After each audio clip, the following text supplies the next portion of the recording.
Isang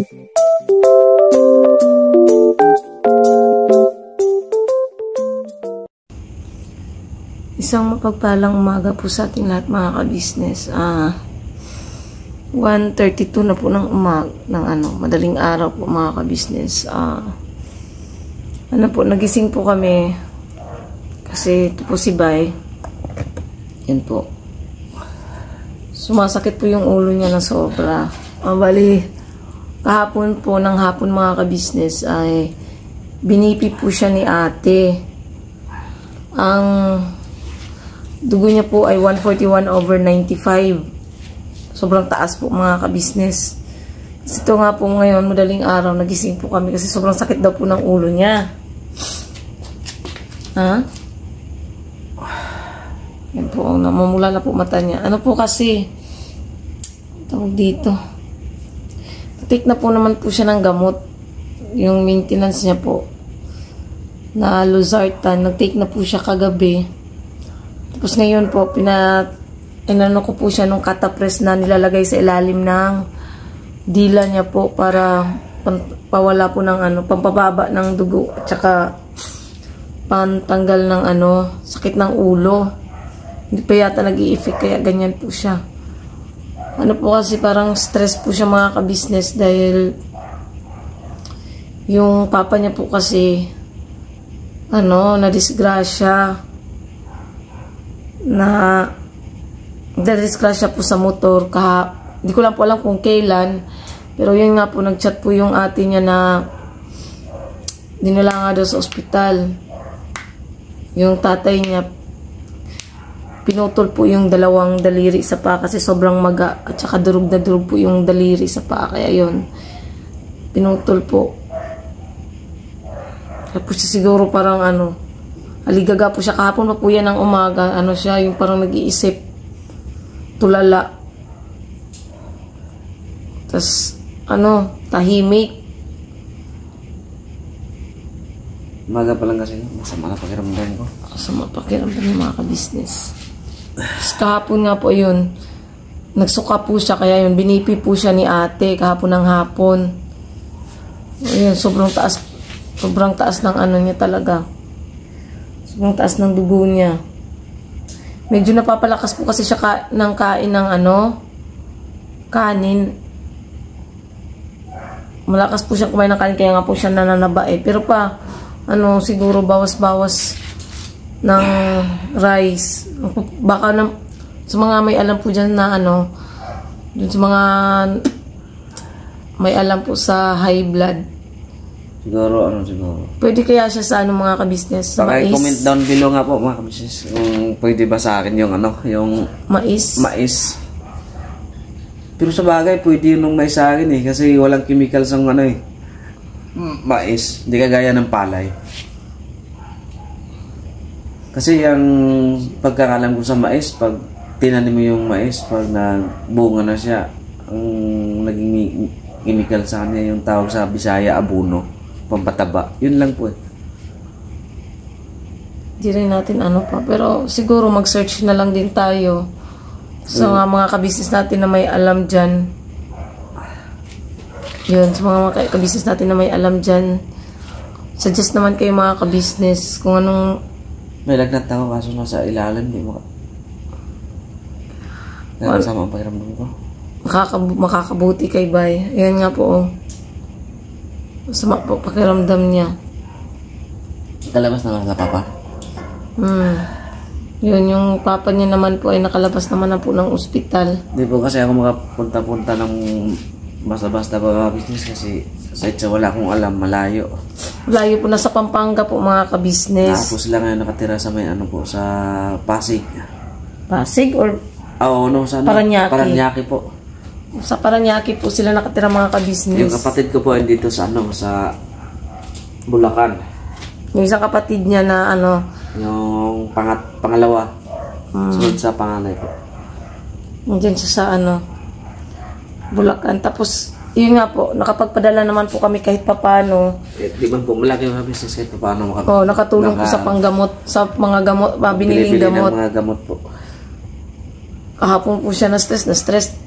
Pareho kami mga ka-business kasi nga Kahapon din po yung ano, Libing ng lola niya. nilibing yung lola ko. Thank you nga po pala sa ano, sa mga nagpaabot ng tulong kay Tita Daisy, Thank you po, Ma'am Daisy. Thank you po. Opo, at saka kay Tita Ann. Tita Ann, thank ng you po. basta si Tita Ann. Wait lang, pahanapin ko kung taga saan si Tita Ann. Saglit lang po mga ka-business.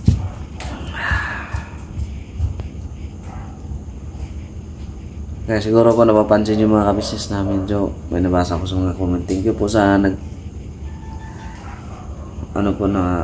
daw. Bumabalik na daw po yung yung ugis ng mukha ko. Hindi na daw po kagaya dati na ano. Ngayon daw po ay press na daw po yung mukha ko. Thank you po. Shout out po sa iyo. Kaya sana wag nang ma-stress pang kasi okay naman na si papa mo. Ano man, okay naman ako. Kaya lang masama yung pakiramdam ko eh. Sumasakit kasi ulo mo. Nasakit. Sumaba yung ano. Tita Ann from Hong Kong po. Nakalimutan ko nga pala itong sa sahod. Naisali sa sahod. Pero naipadala ko na po kay Lola kasi nung Sunday po, pinadala ko na kay Lola nung Sunday kasi nga po, kay Lola, hindi kay Lola. Pinadala ko na sa sa probinsya, sa kamag-anak. Sa ate ko po, pinasend ko po kay ate. Para pang bili-bili nga ng mga kape-kape, mga ganun sa sa last vigil. Last vigil po kasi nung Sunday. Yun.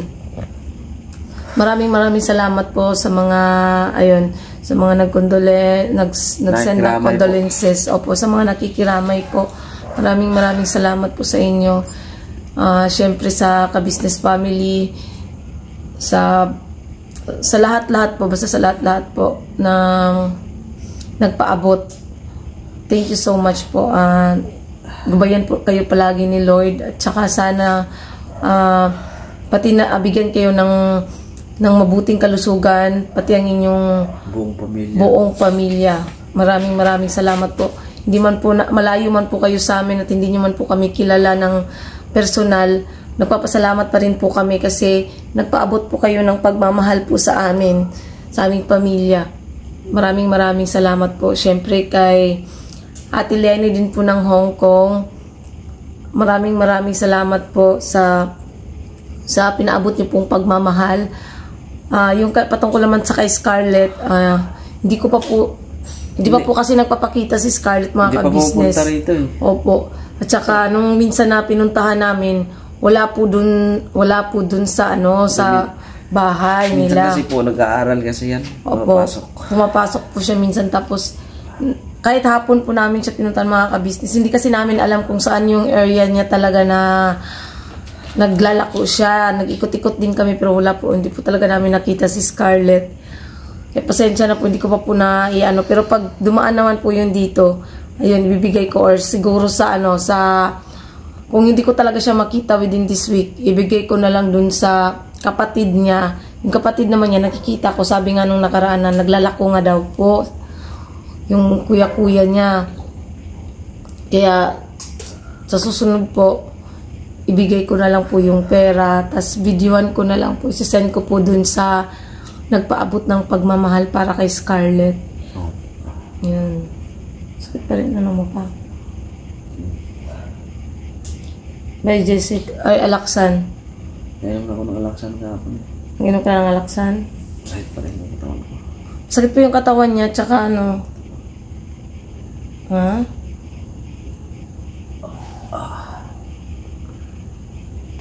May po kasi siya mga ka-business, nung dati po na-disgrasya kasi siya.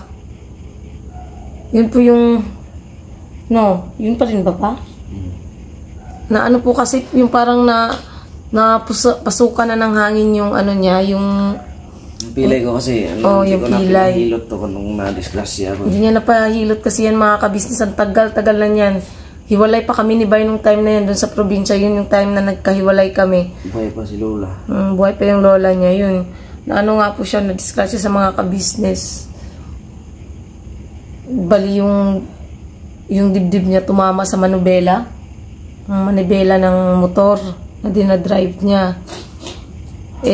Hindi nahilot agad. Yan, parang na. Hindi ko na pinahilot kasi siyempre malayo yun. Galing sa lalula. Inatid ko doon sa lagpas pa ng Kapatagan ng motor. Ano ba tawag niyan pa? Yung kung sa Bisaya pa naunuran ang imuhang... Piang. Parang kung sa Bisaya mga kabisnes, naunuran ang iyahang piang. Kalaman na po yung ano, pilay. Oh, yung pilay niya nagkalaman na kaya ganyan na siya, oh. Kahit anong hilot po, bumabalik at bumabalik pa rin po mga kabisnes. Pwede ka bang mahilot pa? Pwede ka namang hilotin, no? Wag lang ang ulo, no? Iwan ko lang. Di ko kasi alam mga kabisnes kung pwede ba siyang ipahilot. Alam ko sa may high blood ka, bawal hilotin yung batok eh. Batok lang, no? Kasi sumasakit yung dibdib niya yung dito nga niya mga kabisnes, which is ito yung ano niya talaga. Yan, no? Nagko-connect sa likod. Siguro pinahilot to kasi pagdating namin ni Lola, baga na yung ano ko eh. Maga. Tapos ano siya yung ano na yung parang... Tama, okay lang yan siguro kasi hindi naman, nandito naman yung puso eh. Dito naman po sa kabila yung sumasakit mga kabisnes. Sobrang nag-aalala talaga ako sa kanya kasi hindi ko maintindihan, hindi ko maano na, kahapon na kasi dahil umalis ako, may binili kami ni Nick, may inano kami ni Nika, nilakad kami ni Nika. Ng hapon. Pagbalik ko, sabi sa akin ni Burnok, "Uy, Junjun, si Bay, kasuhin mo kasi hinihingal." Paglabas ko, yun pala, nagsusuka. Pasintabi po sa mga kumakain, mga kabisnes. Yun. Tapos, baka di pa. binipi po siya ni ate. Ayun, 141/95. Sobrang taas, papa. Ito, nga, bumabalik na yung ugis ng pangangatawan ko eh. Bumabalik na yung pangangatawan niya. Yun naman yung inaano ko yung... Ay, nakaka-stress mga ka-business. Ang daming ano, yung... maintindihan ng problema mga ka-business. Ilan? May Diyos naman tayo. Yung tayong mawala ng pag-asa. Sunod-sunod kasi yung dumating mga ka-business eh. Yung nga, namatay lola ko. Tapos yung papa naman niya, Hindi ganun. kasi din maiwasan mga business kahit man.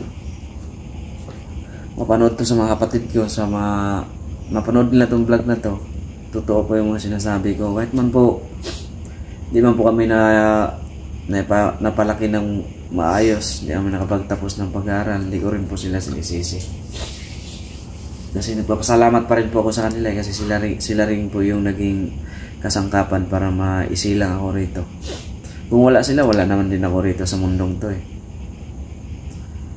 Yan, napasalamat. Di ko rin maiwasan din mga ka-business eh. Na hindi ako mag-alala sa kanila.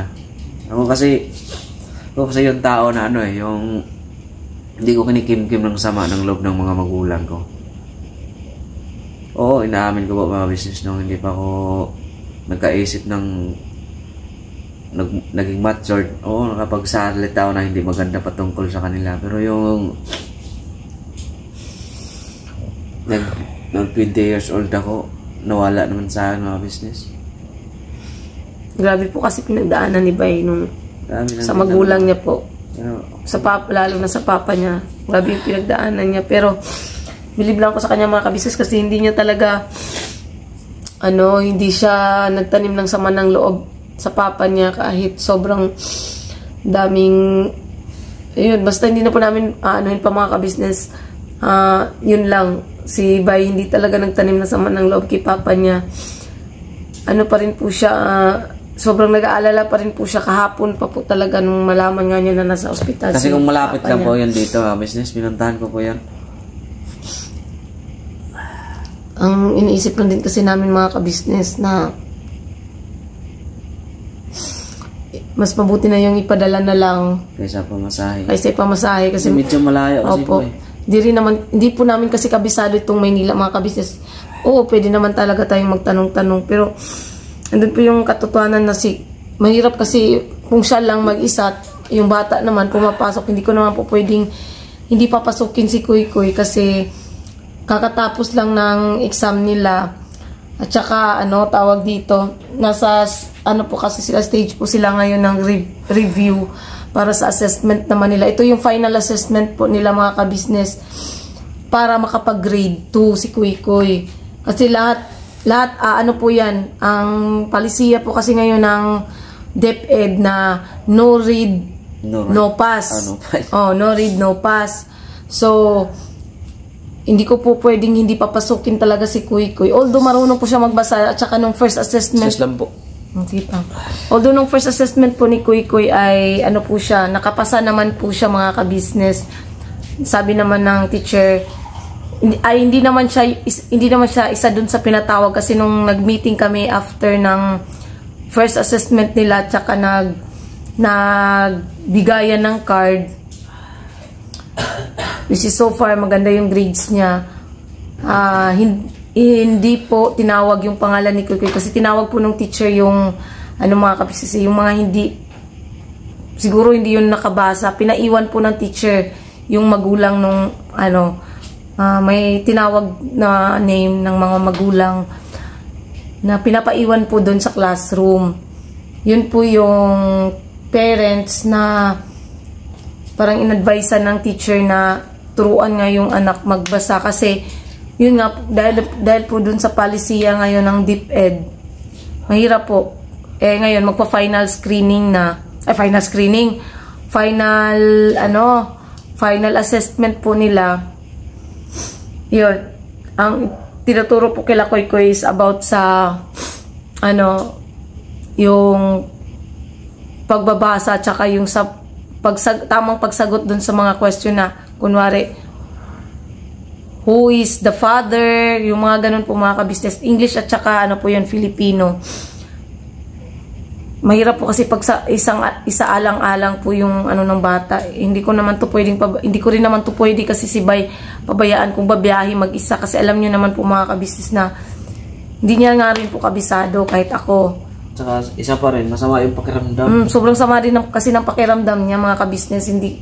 Baka kasi biglang mahilo kung mag-isa. Nag-try po akong Grab, wala. ng Grab. Ang nakalagay po sa Grab, wait lang. Kasi inano ko po ito mga ka-business eh. Nag-try ako ng Grab kasi sana kahapon, kung makakapunta kami ngayong araw na to, iga-Grab sana namin. Kaso, ang nakalagay, not located in current area. Ayan pang San Fernandino Hospital. San Fernando? Ito kasi dapat JBL Memorial General Hospital. JBL. Ito yung sinabi ng kapatid mo. Nasa siya? San Fernando City, Pampanga. Ayan. Lang. Ito po nakalagay mga ka-business. Ayan. Diyan sa baba. Yung may pula. Not located. Walang location. Hindi po talaga siya kaya hindi pwedeng mag-Grab. Yun yung isa sa inano namin mga ka-business talaga. Sabi ko na lang, pwede kung okay lang sa iyo pang, okay naman na si papa mo na yun nga lang naputol yung dalawang daliri sa paa. Huwag mo na masyadong isipin. Kasi okay na nga. Naman po ilalabas na po sa ospital. Huwag ka na masyadong mag-isip kasi pag nag-iisip ka, medyo mainit nga siya mga ka-business. Pag nag-iisip ka kasi lalo kang may stress. Ikaw naman din nagsabi sa akin, gaya ni Lola, kahit anong iyak, wala tayong magagawa kasi yun. Although, hindi po rin po napigilan kahapon mga ka-business na na naman siya sa akin kahapon dun kami sa ka-business house. Na siya, pagpasok niya doon sa kwarto, umiyak talaga ako kasi syempre po mga ka-business kasi nag-video call kami ng ate ko kahapon. Yun, hindi ko na nga po na si Lola talaga. Yun bang nalulungkot ako na wala ako doon, pero masaya naman din ako kahit papaano kasi nakatulong ako doon. Kahit sa konting halaga, wala man ang presensya ko doon. Alam ko naiintindihan naman ni Lola yun eh. Kasi kung malapit lang, ako talagang number 1 na pupunta. Ako ang pinakaunang pupunta doon, mga ka-business. Kasi nga malayo. Hindi ko naman din Gaya nga ng mga sabi nyo po na mas mabuting ipadala, makatulong pa doon kaysa umuwi. Gagastos, hindi lang naman pamasahe gagastosin kasi syempre pagdating doon gagastos din naman talaga. Totoo naman yun. Kaya sobra talaga ako nagpapasalamat dun sa mga nagpaabot ng pagmamahal. Masakit na wala na yung lola ko pero alam ko masaya naman na siya sa pupuntahan niya kasi makakasama niya na yung asawa niya, yung isang anak niya na mayapa rin. Tsaka yung pinaka first apo niya na sobrang mahal na mahal po niya. Yun. Pang, huwag na masyadong mag-isip. Huwag na masyadong ha? Siguro po mga ka-business, magpapaalam po kami. Magpapaalam po ako mamaya kila ate, kila kuya na hindi ko muna papapasukin si Bay. Pahingahin ko po muna kasi nga ganyan, masama po pakiramdam niya. Hindi ko po muna siya pasukin. Alam ko naman maintindihan nila ate at kuya yun. Basta patungkol sa kalusugan. Maano man po nila ate. Wala din po nila kuya at ate. Kung masama pakiramdam mo, magsabi. Kasi hindi ka naman pipilitin. Opo. Diyan ako saludo nila kuya at ate. Kasi kahit wala kang karamdaman, basta magpaalam ka, te. Pwede muna ako papasok, te. Pahinga muna ako. Sige, walang problema. Ang importante kasi sa kanila mga business, mag-respeto ka. Kasi tinuring ka nilang pamilya eh. Siguro pa Try namin mamaya mga business, maghanap kami ng bigas na mais. Opo, yun siguro kasi sobrang po siya, lumakas po kasi pagkakain niya ng kanin. Kagabi, kumain kami, hindi ko rin napigilan. Tapos sinabihan ko na siyang huwag kumain ng tuyo. Masarap kasi yung tuyo mga ka-business. Kahit ako kagabi napadami din yung kain ko kasi ang sarap talaga ng tuyo. Yung kung sa Bisaya pa yung sigarilyo na maliliit.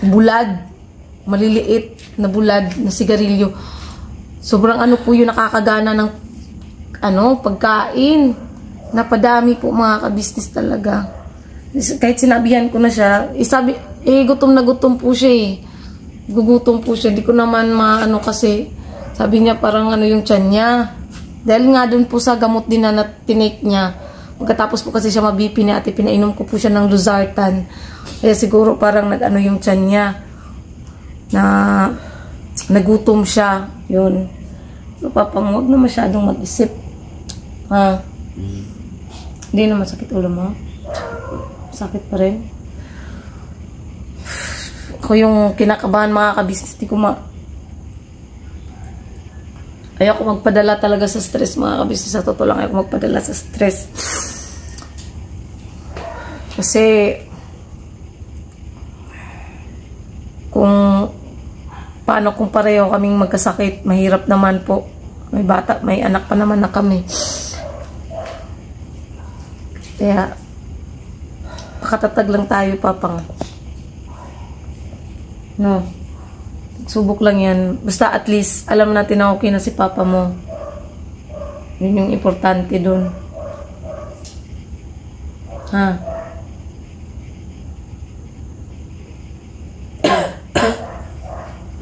Medyo mainit po siya mga ka-business. Yung niya po, medyo mainit po siya. Yun lang siguro, magpaalam tayo na hindi ka muna makapasok ngayon. Sana maging okay ka. Wala na pala yung yung piklat ko sa mukha. Anong piklat pa? Ito, di ba may itim-itim to? Pekas? Oo.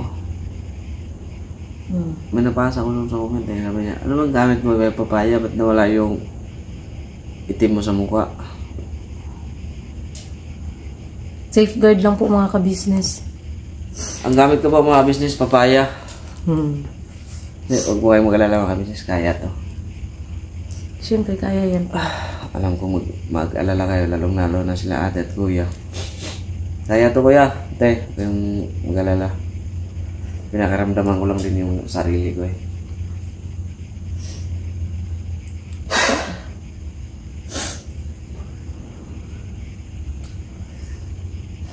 ano lang din kasi sa akin mga business eh, pag tinatamaan ako ng masama ng pakiramdam. Oo, para akong lalagyan natin. Pero di kagaya ng ano talaga ng iba na pag dinapuan ka ng masamang karamdaman, ano, parang nakahiga ka lang.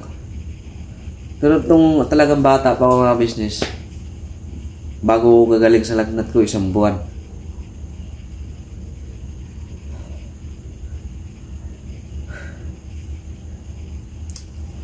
Bastos na. Bastos na. Ako lang din kay Papa eh. Tigas na yung ulo dong. Yan po yung inaano niya, mga kabisnes. Ang tigas ng ulo ng tatay niya. Kaya, para siyang ano, naiinis siya na sobrang nag-aalala. Pero simula namatay si Mama. Bira. At mapanood pa nila to. Ano yan? Walang ano si Papa. Ang sa kanya, makaupo siya ng tindahan. Inom talaga, nasa isip niya. Umuwi yan madaling araw. Nasinggaw kasi yan si Papa. Kaya si Mama naman din, natuto lang ding uminom. Kaya pag uwi niya sa bahay, kasi siyempre ang bahay ng probinsya, parang may ano eh, may silong, may baba. Doon gagapang kami sa ilalim. Para hindi lang kami masaktan, hindi lang kami mapalo. Ay tulog na kami. Pero sa lahat, sa 5 naming magkakapatid, ako talagang pinaka ano. Grabe yung pinagdaanan. Gila. Grabe yung ano niya. Siguro naging experience niya sa papa niya. Pero yun lang ang ano, kagandahan din sa kanya mga ka-business. Ano siya. At baliktarin man natin ang mundo, magulang ko pa rin sila eh. Tsaka din yung mga ka-business, ang pinakaano ko talaga sa kanya, nung dati kasi na naghiwalay kami ni Bay. Isa sa naging reason nun, dahil nga sa ano siya, dahil sa sobrang sabik niya talaga sa papa niya. Yun bang pag nag-aaya yung papa niya, napunta tayo sa ganyan. Sama ka agad. Sama siya kaagad, kahit alam niyang may trabaho. Doon na kami nung nakatira sa papa ko. Dami ng alaga kong mga manok doon. Nagtatrabaho siya kay papa. Tapos nung dumating yung papa nga niya, pag inaaya siya na punta tayo sa ganyan, punta tayo sa ganun. Pagdating niya, nakainom na ganun. Ano siya, sa sobrang sabik niya talaga sa papa niya. Hindi niya tinatanggihan kahit alam niyang may trabaho, kahit alam niyang magagalit yung papa ko, magtatampo si papa. Wala sa utak niya yun, ang importante sa kanya makasama niya yung papa niya. Sobrang ano siya, sabik, which is naiintindihan ko naman, kaso nga lang syempre kailangan ko rin noong panahon na yun, kailangan ko rin mamili na sino bang pipiliin ko, kasi nung time na yun, hindi ko na rin talaga siya maintindihan mga ka-business eh. Hindi ko na talaga siya maintindihan nung time na yun. Kaya nga, sabi nung lola niya, bakit daw ginulo pa kami ng papa niya, okay na nga daw yung buhay niya, kasama kami, okay na siya na may sarili siyang pamilya, may trabaho siya, ganon. Sabi ni lola, bakit daw ginulo pa kami ng papa niya? Sabi ko naman, siguro lola, buhay pa lang lola niya nung time na yun. Sabi ko, okay lang po yung lola, kasi siguro sabik na sabik lang talaga siya sa papa niya. Wala man tayong magagawa, decision naman din yun. Choice naman niya yun na sumama talaga kay papa niya. Kahit anong pigil ko talaga nun sa kanya mga kabisnes. Sabi ko nga, magagalit na naman lalo si papa sa'yo, yung tatay ko po. Alam mong may trabaho, hindi naman tayo pinagbabawalan pag linggo na umalis. Pinapagamit pa nga yung motor para may magamit kami papuntang bukid. Pero sana maintindihan mo rin na may trabaho nga. Hindi talaga siya mapigil-pigil. Maalis pa rin siya. Yun, nangyari na nagdesisyon na lang ako na maghiwalay na lang kami. Kaysa lagi kaming mag-aaway, lagi siyang lasing. Nung time na yun. Kaya sobrang nagpapasalamat din po talaga ako. Kasi siguro ano na din yun pa, naging daan yun mga kabisnes na pumunta po siya dito sa Maynila. Kasi nung time na yun na naghiwalay kami, yun na din yung time na nag-desisyon siyang magtrabaho dito sa Maynila. Kasi kung hindi kami naghiwalay, hindi ka nag-desisyon pumunta dito, wala ka sa ka-business. Tama ba? Paano? Yun, mga ka-business.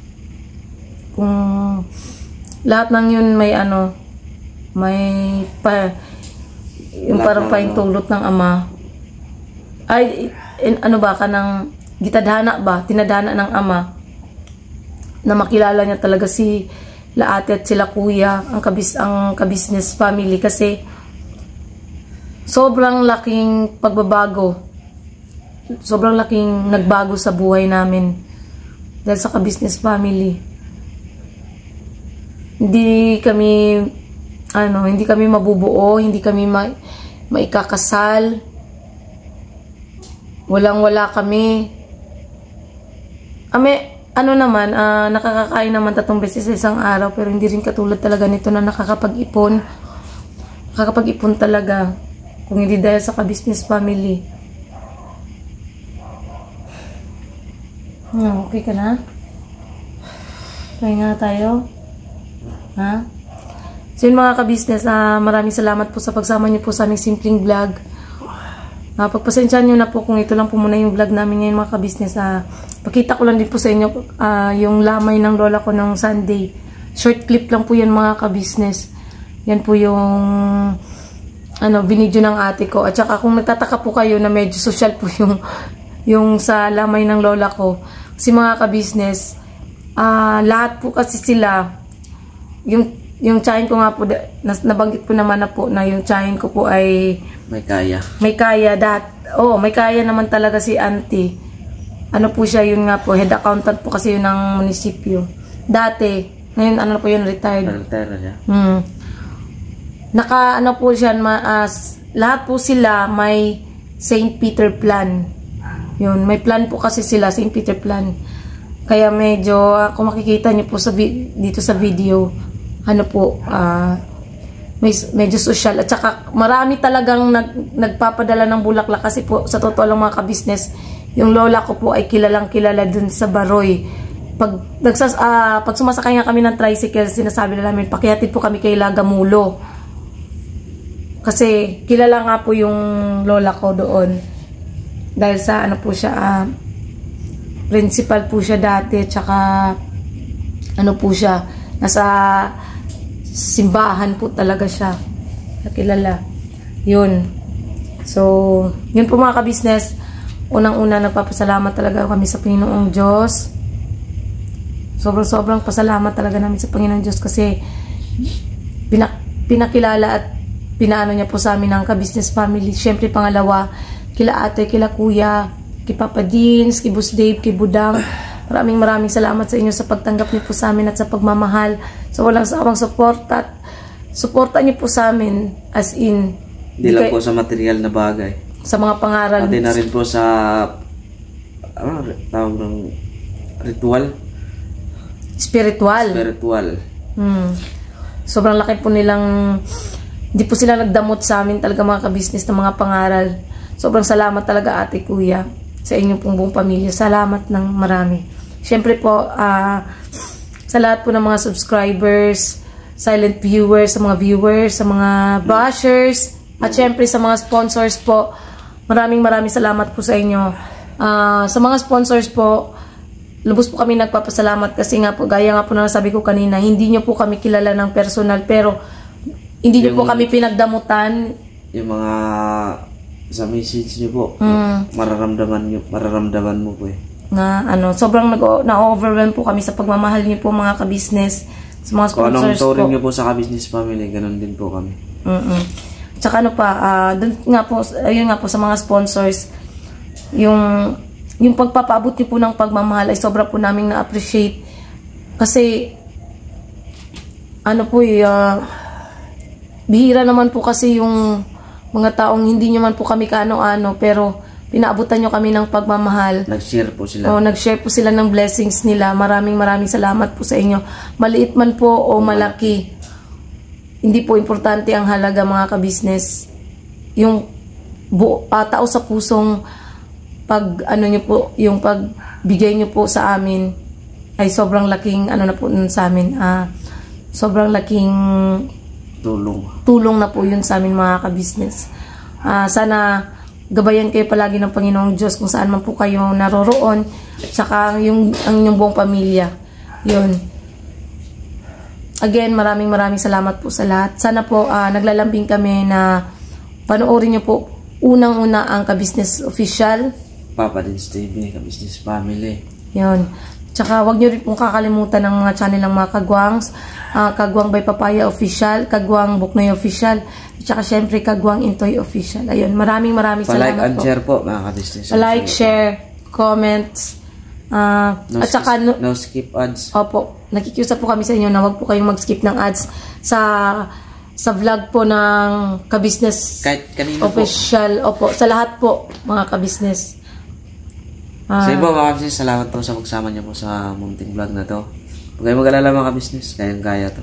Opo. Kasi gaya nga sa kanta ni Pops Laban Pilipino. Hindi ko lang alam kung ano sunod.